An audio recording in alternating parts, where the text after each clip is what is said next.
Bismillahirrahmanirrahim. Assalamualaikum warahmatullahi wabarakatuh. Kembali lagi di pelajaran IPA. Kali ini kita akan membahas konsep usaha. Kita berdoa semoga kita dalam keadaan sehat dan pastinya tetap semangat. Adapun yang akan kita bahas hari ini, kita akan membahas konsep usaha itu apa. Apakah sama nanti usaha dalam kehidupan sehari-hari dengan istilah usaha dalam ilmu fisika. Kemudian kita bisa menghitung besar usaha.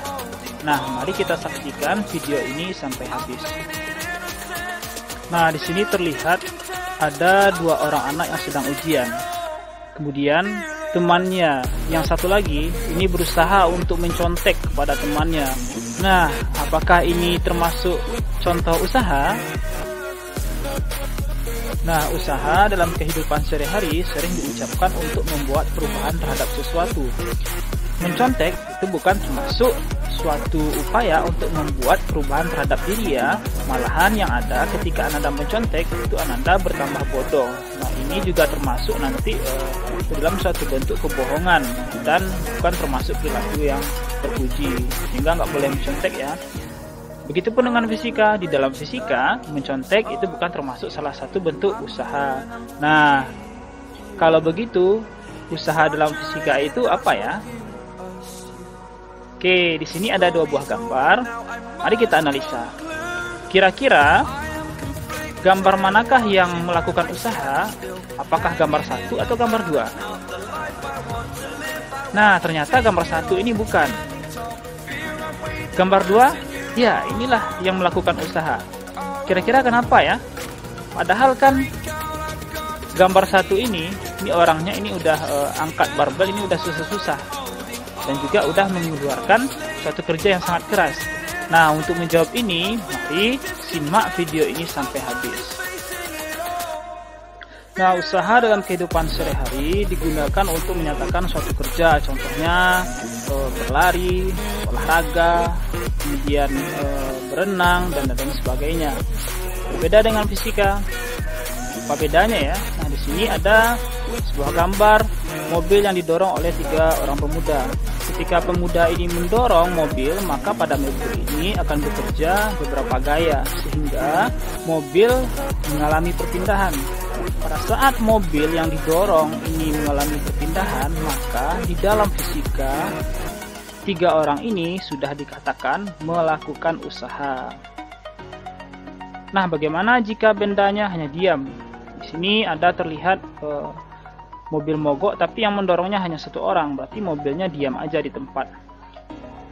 Sehingga pada kasus ini, gaya yang diberikan oleh pemuda ini itu tidak sebanding dengan beban yang didorongnya, sehingga mobilnya hanya diam dan dikatakan usaha yang dilakukan oleh pemuda ini bernilai 0 karena bendanya hanya diam di tempat. Dari beberapa ilustrasi tersebut dapat terlihat jelas bahwa usaha di dalam fisika itu berhubungan dengan 2 hal. Yang pertama gaya, yang kedua perpindahan. Suatu benda di dalam fisika dikatakan melakukan usaha jika gaya yang diberikan menyebabkan terjadinya perpindahan pada benda tersebut. Sehingga dapat kita simpulkan pada kasus mobil yang didorong sehingga mobil tersebut berpindah, maka benda tersebut melakukan usaha atau kerja. Kenapa? Karena gaya yang diberikan itu mengakibatkan terjadinya perpindahan pada mobil ini. Kemudian pada kasus yang awal, ini atlet yang angkat barbel diletakkan di pundaknya saja, dan mobil yang didorong hanya diam saja, berarti termasuk usaha yang bernilai 0, karena mobilnya hanya diam dan barbelnya hanya diam di atas pundak si atlet. Nah, kemudian gaya dan perpindahan itu harus sejajar. Nah, kalau begitu bagaimana cara menghitung besarnya usaha? Oke, di sini terlihat ada nih seorang pemuda yang sedang mendorong meja. Kemudian dia mendorong, tentu ada nilai dari gaya yang diberikan. Ini kita simbolkan dengan F. Nah, kita perhatikan ketika pemuda ini mendorong meja dengan gaya F, maka meja ini akan mengalami perpindahan. sejauh S. Oke. Sehingga secara matematis, usaha merupakan hasil kali antara gaya dengan besarnya perpindahan benda yang sejajar dengannya. Atau kita rumuskan, W sama dengan F dikali S, di mana W adalah usaha, F gaya, dan S perpindahan benda. Nah, 1 Joule di sini maksudnya apa? 1 Joule adalah usaha yang dilakukan gaya 1 Newton untuk memindahkan benda sejauh 1 meter dengan arah yang sama dengan gaya tersebut. Oke, nah usaha ini termasuk besaran skalar dan besaran turunan. Oke. Nah, di sini biar Anda lebih paham, kita sajikan nih satu soal. Doni mendorong sebuah meja dari A ke B sejauh 10 meter seperti pada gambar berikut. Nah, ini terlihat Doni mendorong mejanya dengan gaya 20 Newton, kemudian perpindahannya 10 meter ya. Oke, kita analisis satu-satu. Yang pertama, gayanya 20 Newton, perpindahannya 10 meter. Nah, kita hitung ya dari pangkalnya, dari mulai start sampai ke B, dari A ke B itu 10 meter ya, sehingga perpindahannya di sini adalah 10 meter. Kemudian ditanya usaha W. Nah, tinggal kita kalikan. Usaha yang dilakukan Doni F dikali S, 20 dikali 10. Berarti usaha yang dilakukan Doni untuk mendorong meja ini sehingga dia berpindah 10 meter sebesar 200 Joule. Nah, semoga Anda bisa memahami contoh soal ini dengan baik. Oke, kita lihat contoh soal yang kedua. Doni mendorong mobil sedan yang sedang mogok dengan gaya 200 Newton dan ingin memarkirkannya tepat 1 meter di depan pohon yang mula-mula berjarak seperti pada gambar dari kedudukan mobil sedan. Nah, besar usaha yang dilakukan Doni untuk memindahkan mobil sedan adalah, nah di sini terlihat Doni ini mendorong itu dia ingin mobilnya ini parkir 1 meter di depan pohon, di mana jarak awalnya ini kan 5 meter. Nah, kita analisa. Yang pertama, di sini ada gayanya 200 Newton. Jadi kita tulis F sama dengan 200 Newton. Perpindahan benda 4 meter. Nah, kenapa ini 4 meter?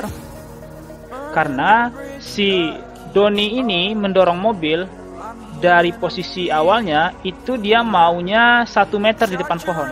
Sehingga perpindahan mobil itu sebesar 4 meter. Karena totalnya ini kan harus 5 meter, 1, 4, berarti ini 5. Nah, sehingga perpindahannya itu adalah 4 meter. Nah, yang ditanya di sini usaha yang dilakukan Doni ini untuk mendorong sehingga dia berada pada posisi 1 meter di depan pohon. Sehingga kita masukkan ke rumus. W sama dengan F dikali S. F-nya 200, S-nya 4 meter.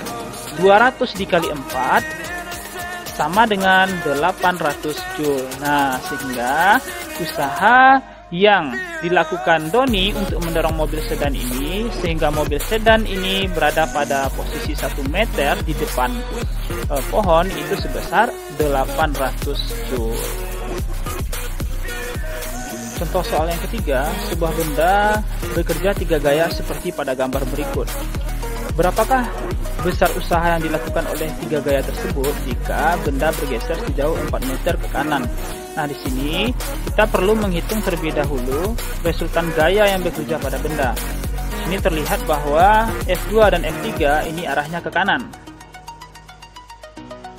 F1 arahnya ke kiri. Sehingga kita peroleh perumusan sigma F sama dengan gaya yang arahnya ke kanan kita kurangkan dengan yang arahnya ke kiri. F2 tambah F3 dikurang F1. Kita substitusikan nilai 20 ditambah 10 dikurang 20. Sehingga resultan gaya yang bekerja pada benda ini adalah 10 Newton. Selanjutnya kita tinggal substitusikan persamaan usaha. usaha sama dengan sigma F dikali S. Sigma F-nya kita peroleh 10 Newton dikali perpindahannya yakni sebesar 4 meter, sehingga kita peroleh usaha yang dialami benda yakni 40 Joule. Nah, usaha dapat bernilai positif, negatif, dan 0. Kapan itu terjadi? Pertama, usaha bernilai positif. Di sini terlihat ada seorang anak yang mendorong sebuah meja ke arah kanan. Kemudian bendanya ini, si meja, itu juga berpindah ke kanan. Nah, sehingga dapat dikatakan usaha bernilai positif jika arah gaya sama dengan perpindahan benda. Contoh lain dari usaha bernilai positif ini adalah usaha oleh gaya berat saat benda jatuh bebas dan usaha oleh gaya mesin. Nah, kemudian usaha bernilai negatif. Kapan ini terjadi? Di sini ada ilustrasi seorang anak mendorong sebuah benda. Ini terlihat bahwa anaknya mendorong benda ke puncak bidang miring, namun bendanya malah turun ke dasar bidang miring. Nah, ketika terjadi hal seperti ini, gaya yang diberikan itu tidak searah dengan perpindahan benda.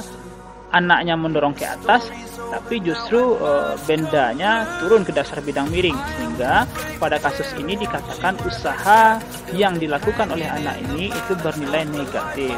Contoh lainnya, usaha oleh gaya gesek, usaha oleh gaya pengereman, usaha oleh gaya berat saat benda diangkat ke atas.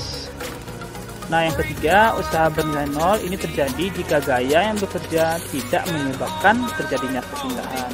Ini saat si anak ini mendorong tembok, ini temboknya kan hanya diam, sehingga usahanya dikatakan 0 karena bendanya tidak berpindah. Contoh soal, perhatikan pernyataan berikut. Pertama, usaha oleh gaya gesek, usaha oleh gaya berat ketika benda jatuh bebas. Yang ketiga, usaha oleh gaya mesin mobil ketika mobil bergerak. Yang keempat, usaha oleh gaya rem ketika menghentikan mobil yang sedang bergerak. Peristiwa yang menghasilkan usaha positif adalah, nah, kita harus ingat tadi pengertiannya. Usaha positif itu kan usaha yang arah gaya searah dengan perpindahan benda. Kita lirik yang pertama, usaha oleh gaya gesek. Ketika kita menggerakkan sebuah benda, ini arahnya ke kanan, maka gaya gesek itu akan bekerja pada benda itu arahnya ke kiri. Nah, sehingga usaha oleh gaya gesek ini termasuk usaha yang bernilai negatif. Nah, kenapa?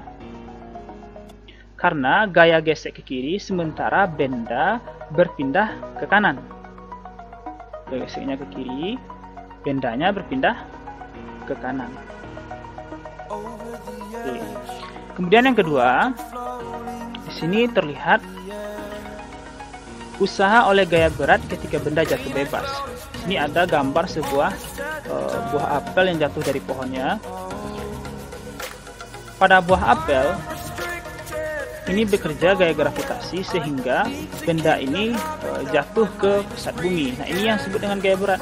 Gaya berat itu adalah gaya yang selalu menuju pusat bumi arahnya. Sementara buah apel ini juga jatuh ke pusat bumi sehingga arahnya sama. Nah, usaha oleh gaya berat ketika benda jatuh bebas itu dikatakan usaha positif karena gaya berat dan perpindahan benda sama-sama menuju pusat bumi. Yang ketiga, kita lihat usaha oleh gaya mesin ketika mobil bergerak. Ini termasuk usaha positif, jelas. Yang keempat, usaha oleh gaya rem ketika menghentikan mobil yang sedang bergerak.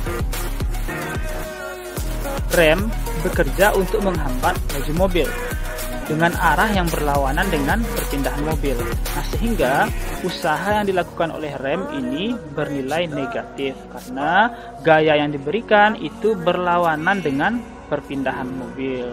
Nah, sehingga jawaban yang benar dari soal yang terakhir ini adalah pernyataan nomor 2, usaha oleh gaya berat ketika benda jatuh bebas, dan pernyataan yang ketiga, usaha oleh gaya mesin mobil ketika mobil bergerak. Nah, sampai di sini pelajaran kita hari ini. Semoga bermanfaat. Assalamualaikum warahmatullahi wabarakatuh.